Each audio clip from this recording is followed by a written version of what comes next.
नमस्कार बच्चों, स्वागत है आपका अपने YouTube चैनल हिंदी शिक्षा संसार में।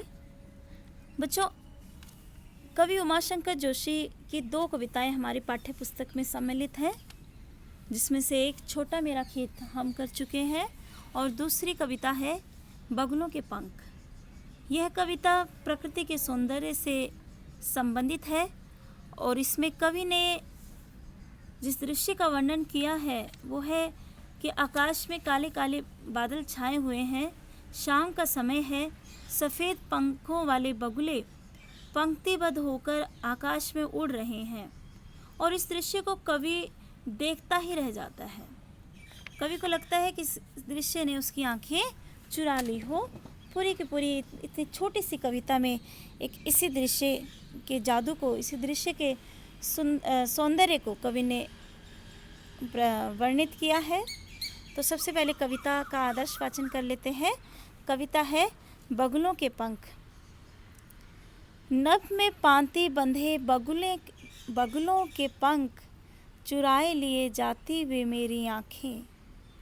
कजरारे बादलों की छाई नभ छाया, तैरती सांझ की सतेज श्वेत काया।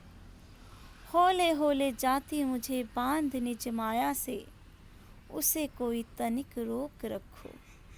वह तो चुराए लिए जाती मेरी आँखें, नभ में पांति बंधे बगुलों की पाँखें। नभ में पांति बंधे बगुलों की पाँखें।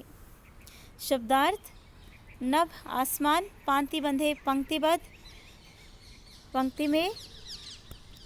कजरारे काले, सांझ शाम, सतेज तेजमय, श्वेत सफ़ेद, काया शरीर, होले होले धीरे धीरे, निज अपनी माया जादू, तनिक थोड़ा सा, पाँखें पंख।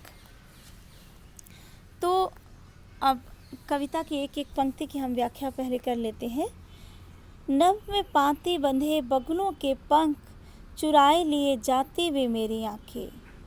कवि कहता है आकाश में बगुले अपने पंख फैलाए हुए पंक्तिबद्ध होकर उड़ रहे हैं और इस दृश्य में इतना आकर्षण है कि वे मेरी आँखों को चुराकर ले जा रहे हैं। कजरारे बादलों की छाई नभ छाया, तैरती सांझ की सतेज श्वेत काया। आकाश में काले काले बादलों की छाया छाई हुई है और उसे देखकर यूँ लगता है मानो शाम की श्वेत काया, चमकीली काया तैर रही हो।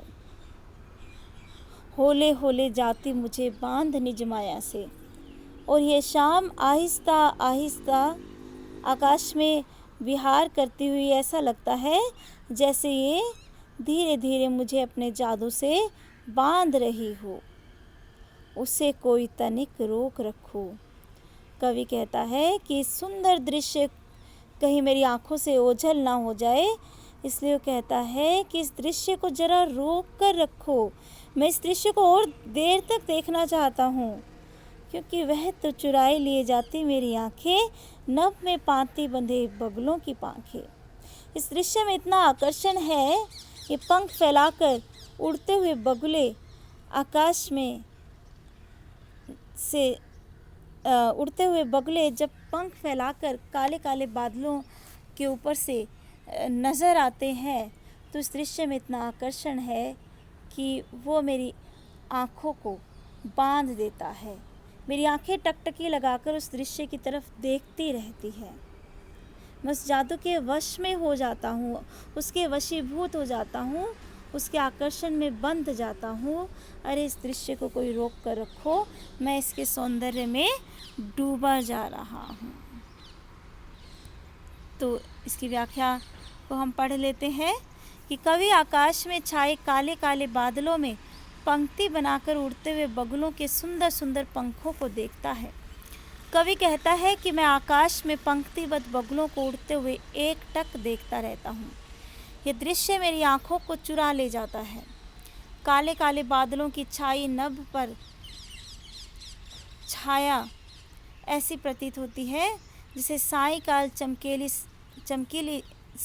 की चमकीली सफ़ेद काया उन पर तैर रही हो।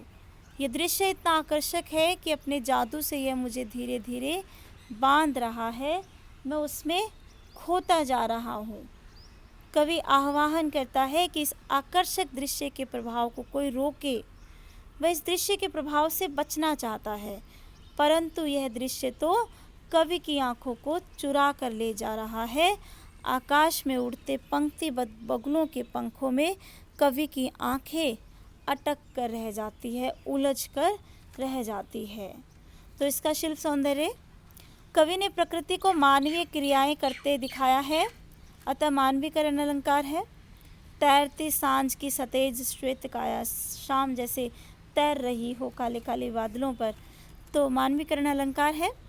होले होले में पुनरुक्ति प्रकाश अलंकार। आंखें चुराना मुहावरे का सुंदर प्रयोग है। साहित्यिक खड़ी बोली है। बिंब योजना का सुंदर प्रयोग और कोमल कांत पदावली का प्रयोग है। पांति बंधे होले होले बगुलों की पांखें। तो इसमें एक जो महत्वपूर्ण प्रश्न बनता है वो बगुलों के पंख कविता का प्रतिपाद्य बताइए। तो क्या ये सुंदर दृश्य कविता है? कवि आकाश में उड़ते हुए बगुलों की पंक्ति को देखकर तरह तरह की कल्पनाएं करता है। ये बगुले कजरारे बादलों के ऊपर तैरती सांझ की सफ़ेद काया के समान लगते हैं। कवि को यह दृश्य अत्यंत सुंदर लगता है। वह इस दृश्य में अटक कर रह जाता है। एक तरफ इस सौंदर्य से बचना चाहता है और दूसरी तरफ वह इसमें बंद कर रहना चाहता है। इसलिए तो कहता है कि तनिक उस दृश्य को रोक कर रखो, एक तरफ बंधना भी चाहता है। तो प्रकृति के इसी सौंदर्य का वर्णन कवि ने अपनी इस कविता में किया है। धन्यवाद बच्चों।